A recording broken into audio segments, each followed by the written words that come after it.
Apa mungkin suatu hari nanti kecerdasan buatan akan memusnahkan peradaban manusia? Seperti dalam film iRobot misalnya, atau Terminator. Teknologi pada setiap level telah menggantikan manusia dengan satu atau lain cara.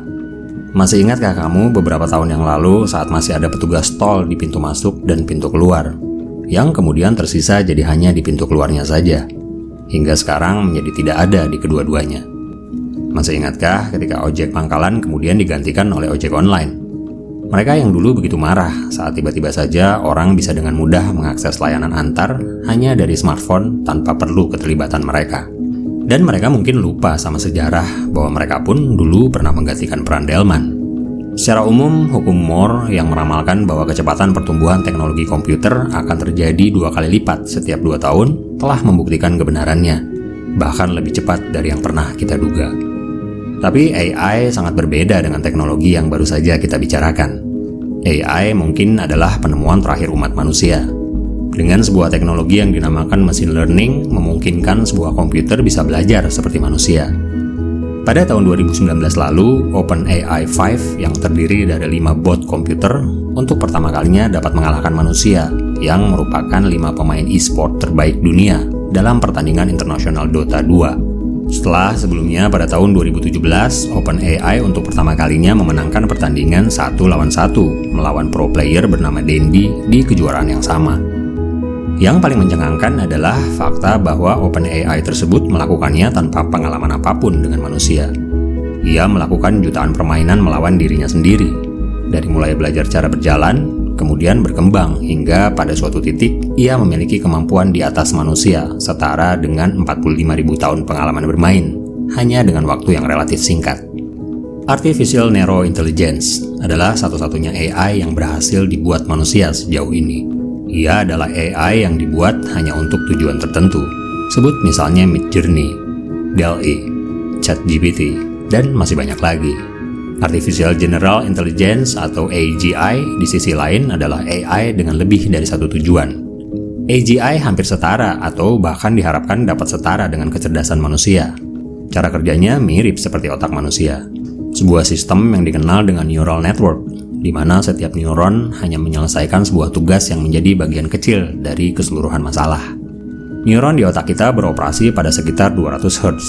Sebagai perbandingan, transistor modern bekerja di 2 GHz dan keseluruhan rangkaiannya bisa jauh lebih besar. Neuron di otakmu punya kecepatan 100 meter per detik, sedangkan komputer bisa mengirim informasi dengan kecepatan cahaya, atau setara dengan 300 juta meter per detik. Hanya dalam 1 bulan, sebuah komputer dapat melakukan pekerjaan selama 80.000 tahun penelitian atau sebuah simulasi yang diprogram untuk dilakukan. Machine learning bekerja dengan cara eksponensial.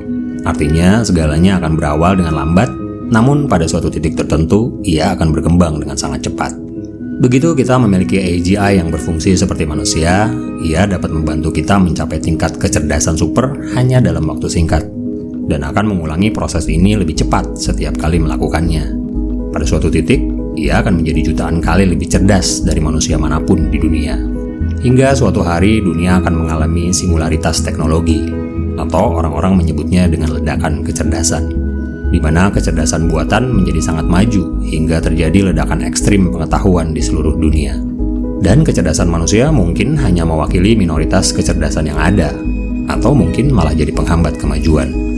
Singularitas teknologi ini diramalkan oleh beberapa orang akan terjadi sekitar tahun 2030 hingga tahun 2100. Sebuah euforia dari kemajuan teknologi yang membawa manusia pada sebuah arogansi, atau memang sebuah prediksi dari fakta sains yang sebenarnya. Apapun itu, ramalan adalah ramalan. Sebuah kepercayaan yang mengandung keraguan. Kamu hanya bisa percaya pada sesuatu yang tidak kamu ketahui. Faktanya membuat AI seperti ini memiliki tantangan yang sangat-sangat besar. Manusia mungkin tidak bisa memproses informasi dengan kecepatan cahaya seperti komputer, tapi kita dapat merencanakan berbagai hal. Kita dapat memikirkan cara cerdas untuk menyelesaikan masalah tanpa harus melalui setiap opsi yang ada. Membawa komputer ke tingkat pemikiran manusia adalah hal yang sangat sulit. Kita manusia dapat menciptakan sesuatu. Kita menciptakan masyarakat, bersosialisasi, bermain game, sedih, ketawa, takut, dan bahkan bahagia. Ini adalah hal yang sulit untuk diajarkan pada komputer. Bagaimana kamu bisa mengajari sebuah komputer untuk membuat sesuatu yang tidak ada, bahkan belum pernah terfikirkan? Faktanya, hingga saat ini ilmuwan masih belum mengerti sepenuhnya cara kerja otak manusia, apalagi mengartikannya dalam algoritma dan bahasa pemrograman. Hanya karena kita membuat AI super cerdas, bukan berarti kita bisa membuatnya bijaksana. Jika kamu meminta AI untuk mengatasi masalah kelaparan di muka bumi misalnya, maka cara tercepat adalah dengan memusnahkan umat manusia. Cara itu cerdas dan efisien. Tapi apakah bijaksana? Dan bagaimana memprogram sebuah kebijaksanaan pada sebuah komputer? Lebih jauh lagi, bagaimana kita memprogram sebuah kesadaran, sementara kita sendiri masih belum tahu apa itu kesadaran. Kesadaran manusia masih merupakan misteri yang belum terpecahkan selama ribuan tahun sejak manusia ada. Tapi sekali lagi, kepercayaan adalah kepercayaan. Ia ada hanya karena kamu tidak mengetahuinya. Seperti manusia dalam arogansinya percaya bahwa ia bisa menciptakan sesuatu seperti manusia, bukankah kepercayaan itu bisa berlaku sebaliknya?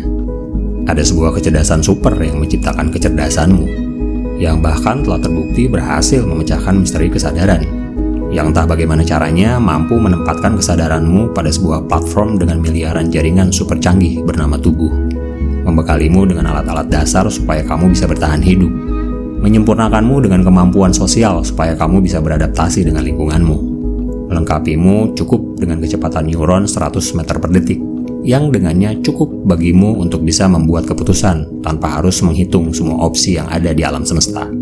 Menjadikanmu manusia seperti apa adanya manusia.